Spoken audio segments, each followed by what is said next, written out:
주님의 이름으로 사랑하고 축복합니다. 오늘도 또 금요일이 되었고 5월 또 가정의 달로 행사도 많이 바쁘고 분주하지만 오늘 하나님의 말씀 앞에 나와서 다시 한번 우리를 되돌아보고 우리가 가야 할 길을 흔들림 없이 나아갈 수 있기를 간절히 소망합니다. 말씀은 우리의 무의식을 또 지배하기도 하고 또 우리의 삶을 실제적으로 형통하게 인도하기도 할 줄로 믿습니다. 오늘 그 말씀 앞에 겸손히 우리가 나아가기를 원합니다. 종종 우리가 세상에서 사람과의 관계를 하다 보면 또 뉴스의 보도나 이런 사건 사고를 접하다 보면 이런 생각들을 종종 저 사람은 왜 저럴까? 저들은 왜 저럴까? 그러면서 나는 그렇지 않은데 그러다가 종종 나는 저들보다 더하지 않을까? 혹 이런 문득 섬찟한 생각이 들기도 합니다. 나는 저들보다 더 부족한데, 특별히 제가 말씀이 없었더라면, 그리스도를 알지 못했더라면 그냥 그렇게 내가 더 나은 줄 알고 살았을 것 같다는 생각을 해보게 되었어요. 그러나 말씀으로 나를 비춰보니 나는 저보다 못한데 하나님이 내 속의 죄와 내 생각을 아신다면 나는 더 큰 벌을 받아야 마땅할 텐데, 이런 생각을 문득 섬찟하게 되는데, 우리도 말씀 앞에 스스로를 돌아볼 수 있는 시간이 되기를 원합니다. 그래서 말씀은 사실 내가 나온 줄 알은, 그래서 나는 아닌 줄 알았는데 라는 말씀으로 에스겔 이 16장을 마무리하려고 하는데, 16장은 좀 긴 장이어서 4번을 나눠서 보았는데, 이 16장에 적나라하고 정말 노골적인 그런 표현들이 있어요. 유다, 이스라엘이라고 말씀을 드리겠지만 사실 남유다, 예루살렘에 대한 이야기인데, 그들의 생각과 다르게 사마리아나 소돔, 우리가 아는 그런 고모라는 정말 완악한 도시였는데 그들보다 의인화해서 내 아우들보다 너가 더 나쁘고 더 잘못됐다, 이런 책망을 들어요. 그리고 그들은 회복되는데 그들보다 나중 회복되는 이유는 오히려 그들을 정죄하면서 자기는 나온 줄 알았기 때문에 이후에 천천히 회복되는 모습이 사실 오늘 본문 속에서 그려지는 모습입니다. 53절에 그들의 사로잡힘 곧 소돔과 그의 딸들 사마리아는 알지만 예수님 모시기 전에 남북으로 분열된 이스라엘, 거기에 10지파가 있던 북이스라엘이지만 먼저 멸망을 당한 수도 사마리아를 이야기하는데, 그들은 아수르라는 나라에 의해서 멸망을 당했지요. 그런데 거기 보니까 회복의 약속을 주세요. 그들을 풀어준답니다. 53절에. 그리고 54절에도 그들을 통해서 위로가 될 거라고 말씀합니다. 소돔과 사마리아가 악한 도시였는데 살리신다고 말하면서 예루살렘이 나도 악했는데, 나도 잘못했는데 저들을 살리시면 나에게 희망이 생기는 거겠죠. 그런데 좀 늦는 이유는 그들보다 조금 더 악했기 때문입니다. 예루살렘이. 하나님의 성전이 있었는데 보았지만 이 앞에 에스겔에 계속 보았던 모습들, 우상을 향해서 찬양하고 동쪽을 바라보며 해를 바라보며 경배하는 장로님들, 아주 타락한 그런 모습들로 비춰졌어요. 그런데 이 24장까지는 에스겔서가 이제 참고로 유다에 대한, 그리고 이후에는 25장부터는 열방에 대한 그런 심판이 예언이 되는데, 심판의 이유는 그들의 죄입니다. 하나님이 그냥 괴롭히려고 그런 모습이 아닙니다. 그런데 또 심판의 이유 속에서 뭐가 있냐면 회복이죠. 회복의 약속을. 그래서 오늘 우리는 먼저 심판을 당할 수밖에 없는 우리의 모습을, 스스로를 생각해 보고 돌아봐야 된다는 것이죠. 왜냐하면 그분만 심판하실 수 있고 그분만 우리를 구속하사 구원할 수 있기 때문이다라는 것입니다. 하나님 앞으로 오늘 나아가길 원합니다. 이어지는 에스겔서 16장 55절에서 57절의 말씀에는 나는 의롭다라는 그 교만을 책망하시는 것이죠. 옛 주의를 회복할 거라는 55절, 그러면서 이제 56절에도 교만하다라는 말이죠. 너는 교만할 때 소돔을 말하지도 않았대요. 소돔은 내가 비교도 안 돼. 실제로 이스라엘은 그랬거든요. 예수님 당시에도 그렇게 교만해서 사마리아 사람과 상종도 안 한 건 우리는 알고 있어요. 그리고 이방인들은 성전에도 못 들어오게 했어요. 로마가 지배하던 그들도 종교성을 인정했기 때문에 그걸 지켜줬죠. 이방인을 만약에 데리고 들어오면 돌로 치고 죽입니다. 나중에 사도 바울을 사도행전에서 22장, 23장에 죽이려고 할 때 그때는 뭐예요? 드로비모라고 하는 헬라인을 성전에 데리고 왔다는 이유였거든요.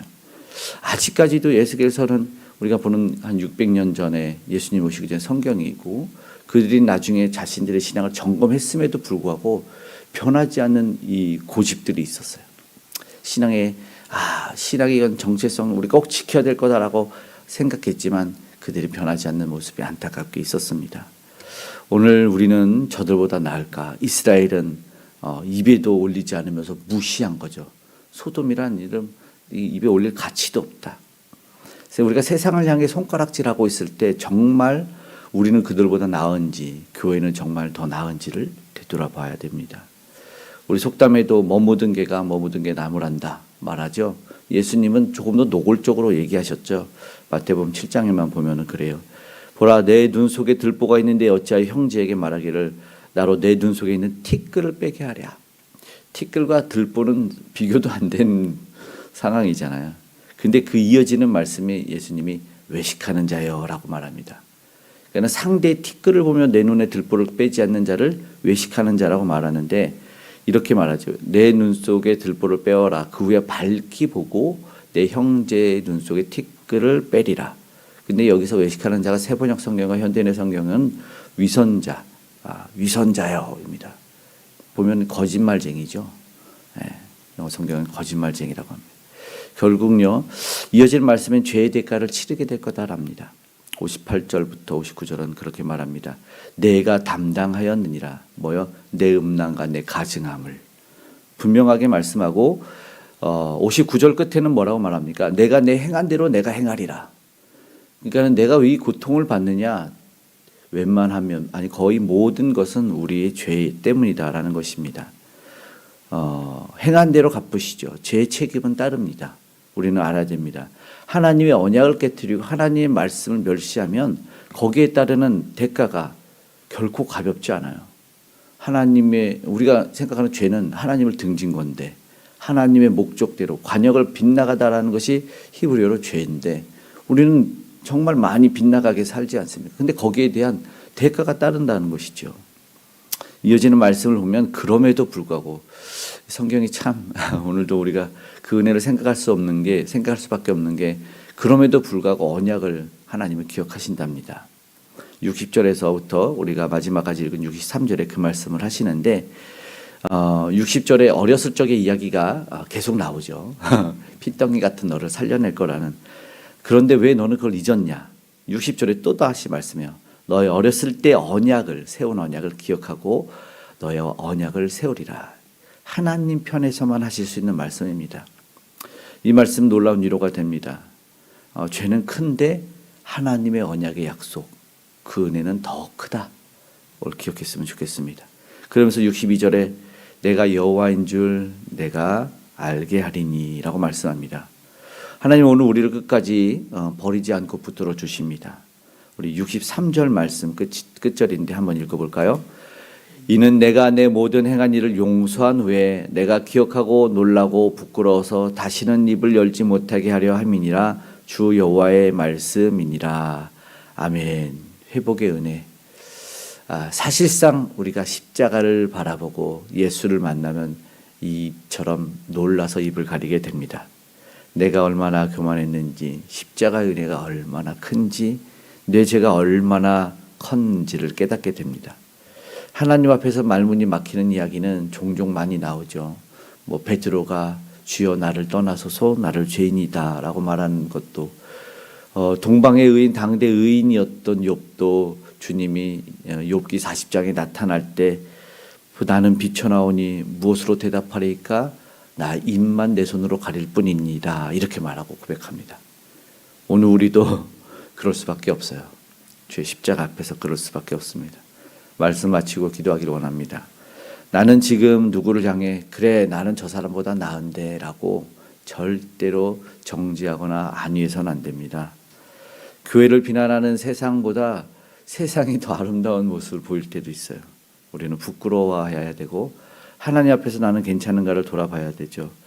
하나님이 우리에게 주시는 회복의 은혜는 오늘 꼭 기억하기 원하는데 바로 예수 그리스도의 십자가 보혈 때문이다라는 것입니다. 그 은혜로만 가능합니다. 오늘도 말씀 앞에서 십자가 앞에서 겸손히 하루를 시작할 수 있는, 그리고 은혜로운 주일을 준비할 수 있는 금요일 하루 되시기를 주님의 이름으로 축복합니다. 아멘. 기도하겠습니다. 사랑의 아버지 하나님, 오늘도 나의 교만과 죄를 주님 앞에 내려놓고 회개하오니 우리를 받아주시고 용서하여 주시옵소서. 심각함이 있다면 깨달아 알길 원합니다. 더 큰 질병이 오지 않게, 더 큰 심판이 임하지 않게 깨달아 돌이키고 다시 한번 겸손한 마음으로 주님 앞에 나아가길 원합니다. 오늘도 말씀 붙들고 약속의 말씀을 붙듭니다. 이 은혜를 허락하여 주시옵소서. 다시 한번 회복을 경험하고 그 회복을 자랑하고 전하는 우리가 되길 원합니다. 아직도 몰라 헤매이며 방황하고 나름의 아버지 하나의 수고와 애를 부단히 쓰지만 아버지 하나님 여전히 터널 안에 갇혀있는 이들에게 빛 대신 주 예수를 전할 수 있는 우리요 아버지와 또 선교사님 되어질 수 있도록 도와주시옵소서. 오늘도 은혜와 능력으로 힘을 허락하여 주시옵소서. 그래서 희망을 잃은 이들이 아버지 새 소망 가운데 기쁨으로 살아갈 수 있는 아버지 모두가 되게 하여 주시옵소서. 이 나라 이 민족의 특별히 사회, 정치, 경제, 문화 모든 곳에 하나님이 함께하여 주시고 주님이 도우시는 아버지 하나님이 택하신 이들을 통해서 하나님 아버지 일하여 주시고 영광 홀로 받아 주시옵소서. 북녘의 우상들 무너져 내리기를 원합니다. 아름다운 복음의 통일로 아버지 대한민국 선교 대국으로 서갈 수 있도록 역사하여 주시옵고 우리에게 허락하신 그 큰 십자가의 은혜 우리 다음 세대가 꼭 알기를 원합니다. 아름답게 바르게 주님 기뻐하는 모습으로 성장하게 하여 주시고 세상에 물들지 않고 오히려 세상을 아버지 하나님 물들여가는 자들 다 되게 도와주시옵소서. 오늘 우리의 기도에 응답하여 주시고 우리 가정의 일터에 때로 외롭고 힘든 이들에게 산업의 현장에 함께 하셔서 지키시고 보호하여 주시옵소서. 오늘 우리의 간절한 기도에 응답하셔서 우리 주님의 살아계심을 체험케 하여 주시고 하나님께 영광 돌리는 우리 모두 되게 하여 주시옵소서. 함께 하시는 주님께 감사드리며 고마우신 예수님의 이름으로 기도드리옵나이다. 아멘.